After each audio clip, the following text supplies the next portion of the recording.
প্রিয় নবম শ্রেণীর শিক্ষার্থীবৃন্দ, কেমন আছো? আশা করি সবাই ভালো আছো।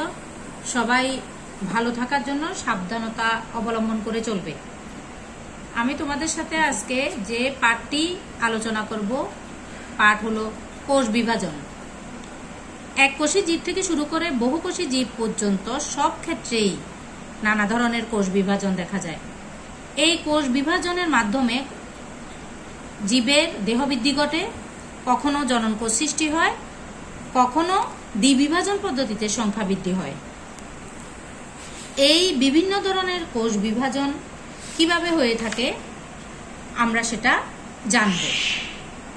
কোষ বিভাজন যেভাবে হয়, প্রতিটি জীব দেহ কোষ দিয়ে তৈরি। অসংখ্য কোষের সমন্বয়ে জীবের দেহ তৈরি হয়। একটি মাত্র কোষ দিয়ে প্রতিটি জীবের জীবন শুরু হয়। আমরা মানুষ অনেক বড়সড়, আমাদের জীবনও শুরু হয় একটি কোষ দ্বারা। কোষের বিভাজনের মাধ্যমে আমাদের অর্থাৎ জীবের দেহের সংখ্যা বৃদ্ধি হয়, জীবদেহের একটি স্বাভাবিক। এভাবে বিভাজনের মাধ্যমে জীবের দেহের বৃদ্ধি হওয়াটা কোষ বিভাজনের একটি গুরুত্বপূর্ণ বৈশিষ্ট্য। কোনো কোনো জীবের দেহ একটি মাত্র কোষ দিয়ে গঠিত, আর যখনই একটি মাত্র কোষ দিয়ে জীবের দেহ গঠিত হয় তখন সেই সমস্ত জীবকে বলা হয় এককোষী জীব। এককোষী কয়েকটি জীবের নাম আমরা জেনে নেব। ব্যাকটেরিয়া এককোষী জীব, অ্যামিবা এককোষী জীব, প্লাজমোডিয়াম এককোষী জীব। এককোষী জীব বিভাজনের মাধ্যমেই একটি থেকে অসংখ্য এককোষী জীব উৎপন্ন হয়। আবার অনেক জীব একাধিক কোষ দিয়ে গঠিত। যে সমস্ত জীব একাধিক কোষ দিয়ে গঠিত সে সমস্ত জীবকে বহুকোষী জীব বলা হয়। অনেকগুলো বহুকোষী জীবের নাম আমরা জেনে নেব। মানুষ বহুকোষী জীব, বটগাছ বহুকোষী জীব, তিমি মাছ বহুকোষী জীব। একটা বটগাছ দেখতে অনেক বড়, আমরা এটাকে বিশাল দেহী একটি বটগাছ বলে থাকি। এই যে একটি বিশাল দেহী বটগাছ, এটিরও সূচনা হয় একটি কোষ থেকে। ওই কোষটাকে আমরা জাইগোট বলতে পারি বা নিষিক্ত ডিম্বাণুও বলতে পারি। তাহলে এই বটগাছটা কিভাবে বিশাল দেহী বটগাছে পরিণত হয়? কোষ বিভাজনের মাধ্যমে। কোষ বিভাজনের মাধ্যমে যখন গাছটির দৈহিক বৃদ্ধি ঘটে তখনই ধীরে ধীরে গাছটা একটা বিশাল বটগাছে বা আমরা বলতেছি যে বিশাল দেহী বটগাছে পরিণত হয়। তেমনিভাবে কোষ বিভাজনের মাধ্যমে পুং এবং স্ত্রী গ্যামেট সৃষ্টি হয়, নতুন প্রজন্মের সৃষ্টি হয়। জীবের বৃদ্ধি এবং প্রজননের উদ্দেশ্যে কোষ বিভাজনের মাধ্যমে কোষের সংখ্যার বৃদ্ধি ঘটে থাকে। জীবদেহ যে কোষ বিভাজন হয় দুটি প্রক্রিয়ায় হয়, একটি হলো মাইটোসিস আর একটি হলো অ্যামাইটোসিস।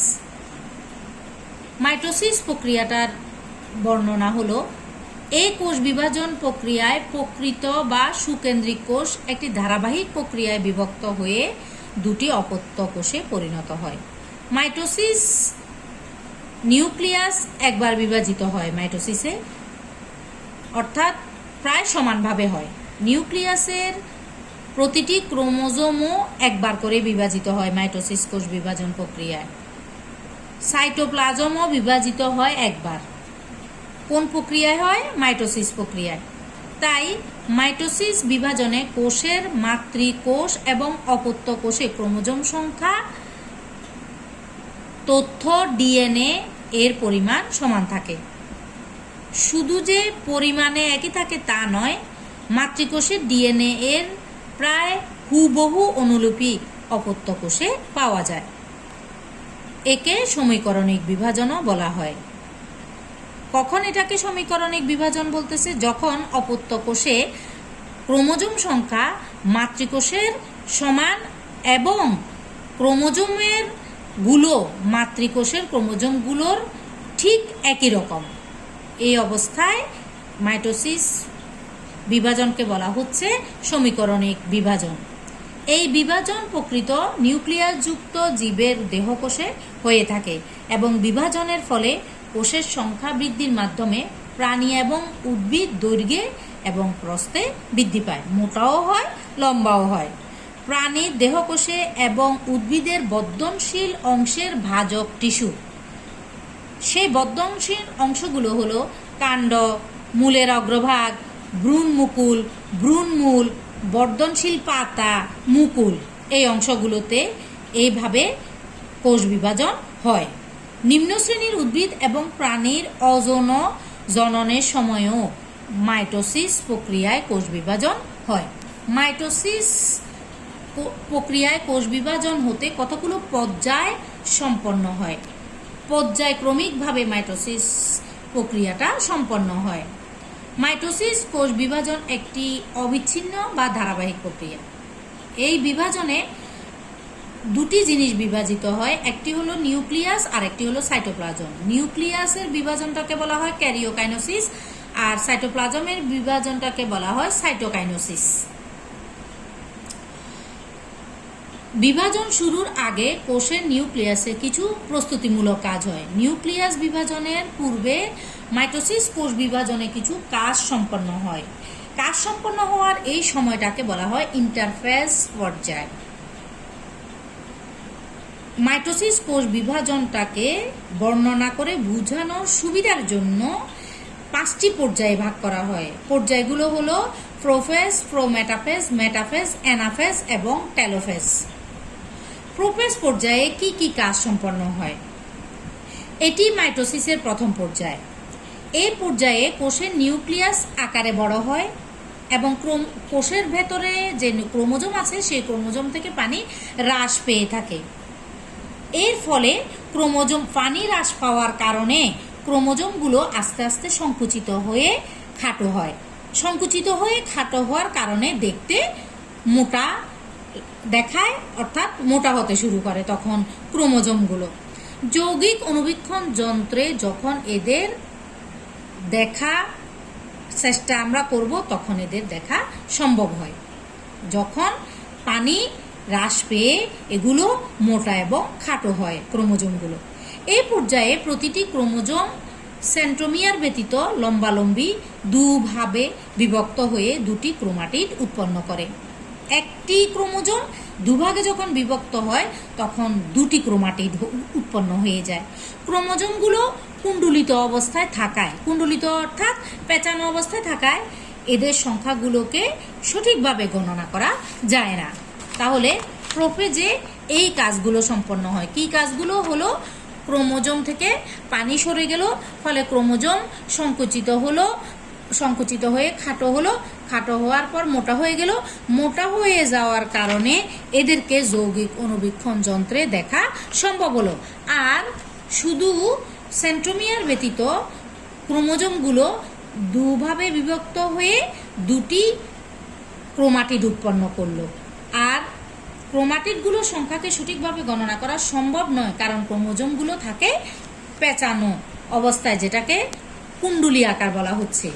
প্রোমেটাফেজ, এখানে যে কাজগুলো সম্পন্ন হয়, এই পর্যায়ের একেবারে প্রথম দিকে উদ্ভিদ কোষে কতগুলো তন্তুময় প্রোটিনের সমন্বয়ে 2 মেরু বিশিষ্ট স্পিন্ডল যন্ত্রের সৃষ্টি হয়।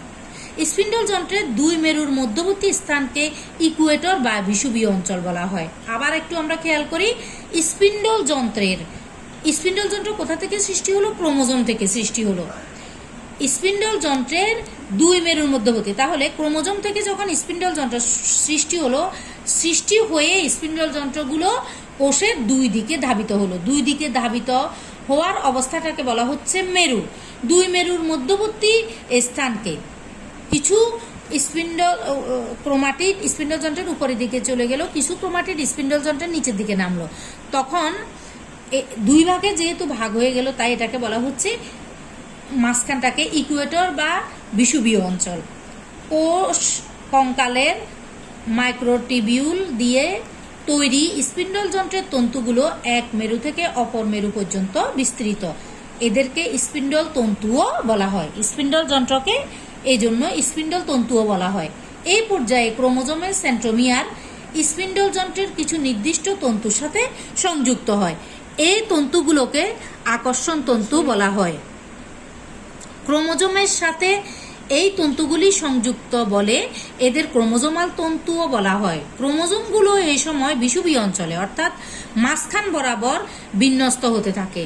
কোষের নিউক্লিয়াসের নিউক্লিয়ার মেমোব্রেন, এটাকে আমরা নিউক্লিয়ার ঝিল্লিও বলতে পারি, ও নিউক্লিওলাসের বিলুপ্তি ঘটতে থাকে। প্রাণী কোষে স্পিন্ডল যন্ত্র সৃষ্টি ছাড়াও পূর্বে বিভিন্ন সেন্ট্রিওল দুটি দুই মেরুতে অবস্থান করে এবং সেন্ট্রিওল দুটির চারদিক থেকে রশ্মি বিচ্ছুরিত হয়। এই রশ্মিগুলোকে অ্যাস্টার রেও বলা হয়। আজ এ পর্যন্ত তোমরা আমি যে পড়াগুলো পড়িয়েছি সব পড়াগুলো শিখে নিতে হবে। আর তোমরা নিশ্চয়ই স্কুল থেকে অথবা প্রদীপ লাইব্রেরি থেকে সিলেবাস সংগ্রহ করেছো। তোমাদের সিলেবাসে জীববিজ্ঞানের অধ্যায় আছে 4টি, প্রথম অধ্যায়, দ্বিতীয় অধ্যায়, তৃতীয় অধ্যায়, চতুর্থ অধ্যায়। তাহলে তোমাদের সাথে এই 4টি অধ্যায়ে বারবার অনলাইনে ক্লাস হবে। এই 4টি অধ্যায় থেকে আমি তোমাদের প্রশ্ন করব, আমিই প্রশ্ন করব। সুতরাং পড়াগুলো ভালোভাবে শিখে নিতে হবে। যদি না শিখো অবশ্যই প্রশ্নের উত্তর করতে পারবে না। আর তোমাদের অনেকটা সময় লস হয়ে গেছে, সারা বছরটাই চলে গেছে। তাই এই 4টি অধ্যায়ে অন্তত নবম শ্রেণীতে ভালোভাবে শেষ করে কিছুটুকু আমাদেরকে আয়ত্ত করতে হবে। তাহলে তোমরা কোষ কাকে বলে শিখবে, কোষের প্রকারভেদ শিখবে, হ্যাঁ, কোষ বিভাজন কত প্রকার শিখবে। তারপরে তোমরা মাইটোসিসের পর্যায়সমূহ শিখবে, প্রোফেজ ধাপে কি কি কাজ সম্পন্ন হয় শিখবে এবং প্রোমেটাফেজ ধাপে কি কি কাজ সম্পন্ন হয় শিখবে। সবাইকে ধন্যবাদ।